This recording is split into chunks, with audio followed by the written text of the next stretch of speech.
Bonjour et bienvenue dans cette démonstration vidéo pour continuer à travailler le dessin sur l'apprentissage de la représentation de la coiffure.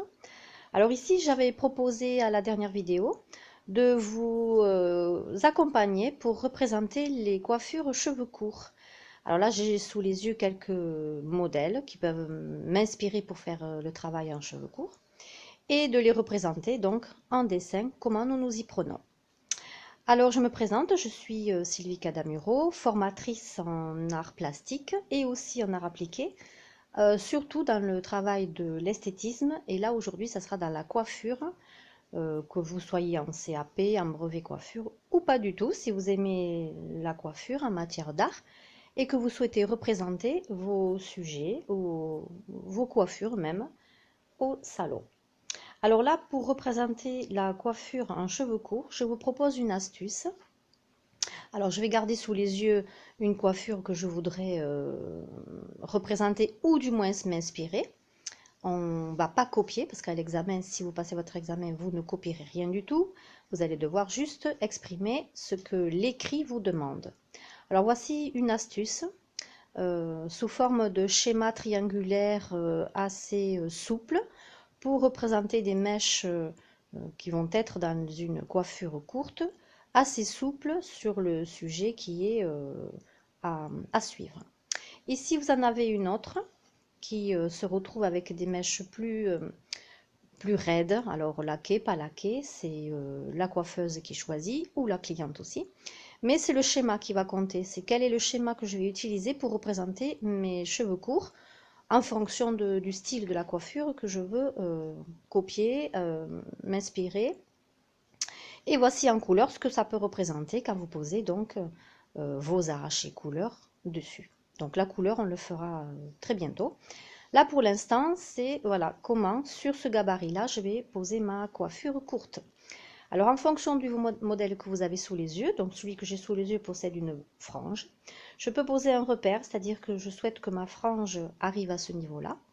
Si je veux une frange relativement effilée ou souple, je peux poser donc mes sujets triangulaires les uns à côté des autres.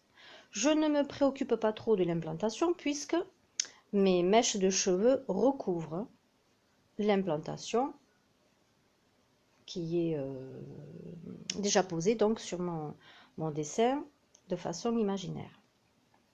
Par contre, quand j'imagine mon œuf, je sais que ma coiffure ne doit pas dépasser cette ligne au moins pour représenter donc un travail cohérent et facile à faire en salon si c'est demandé. Donc là, j'ai fait des petits schémas triangulaires. Alors, je continue. Alors, est-ce que je veux que l'oreille soit recouverte ou pas? En fonction du modèle, je le fais ou je ne le fais pas. Je contourne et toujours sous forme de triangle, sachant que je peux toujours gommer mon travail si la coiffure ne me plaît pas ou si ça ne va pas au modèle. Hop, je vais me donner un repère.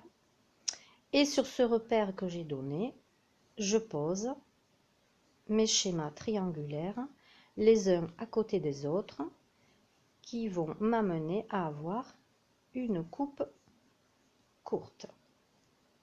Et après, j'affine.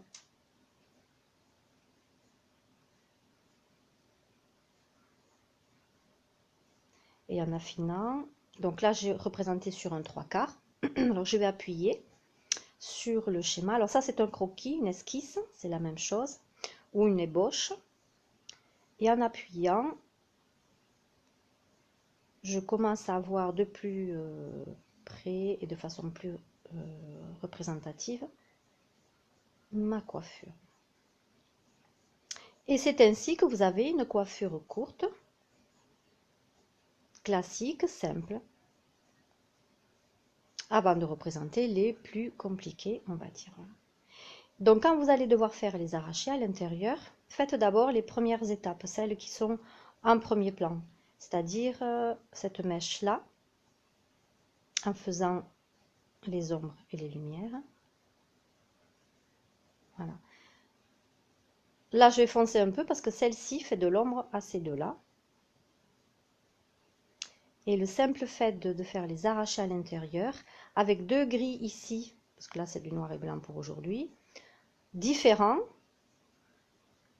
crée le volume, le contraste et la cohérence de votre coiffure. Ne faites pas 2 gris trop pareils à côté, on pourrait les prendre pour une même mèche. Donc là, premier jet de gris avec une pression légère.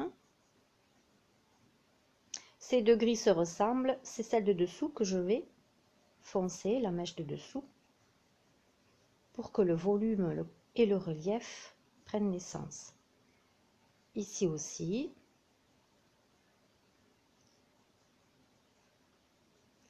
Pour ne pas que ces 2 gris se ressemblent, hop, je vais foncer la mèche, voilà, de dessous. Et vous faites ça tout le long de votre dessin. Et à la fin, vous aurez un sujet de coiffure courte, avec des mèches bien séparées les unes et les autres par votre dégradé de gris. Ne faites pas une frontière ou forcément de cerner votre géométrie. Vous n'êtes pas obligé. Et vous gagnez du temps de toute façon en faisant vos arrachés au fur et à mesure, au lieu de le faire en cernant votre sujet pour qu'on reconnaisse votre coiffure. C'est pas obligé. Concentrez-vous sur vos arrachés et petit à petit, votre coiffure va prendre naissance.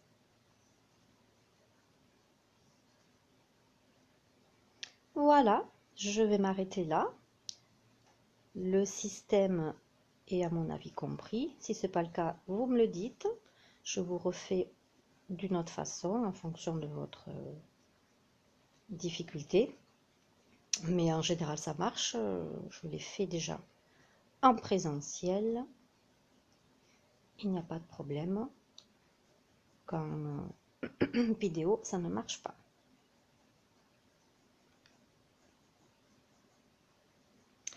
Ce que je vous propose pour la prochaine fois, c'est de faire une coiffure avec la couleur. Quel est le secret des couleurs avec les crayons de couleur? Alors, ce que je vous suggère, c'est déjà de vous préparer à avoir votre petite palette de crayons de couleur aquarellables. Peu importe la marque, que ce soit du Caran d'Ache, marque Bic, Faber-Castell, enfin, peu importe, ça va être lié au tarif certainement. Si la coiffure a un langage au niveau des couleurs, elle en a aussi un avec les crayons de couleur pour que vous puissiez vous y repérer. Voilà, je vous souhaite une bonne répétition pour représenter une coupe courte. Et on en fera d'autres pardon, aux prochaines vidéos. À bientôt!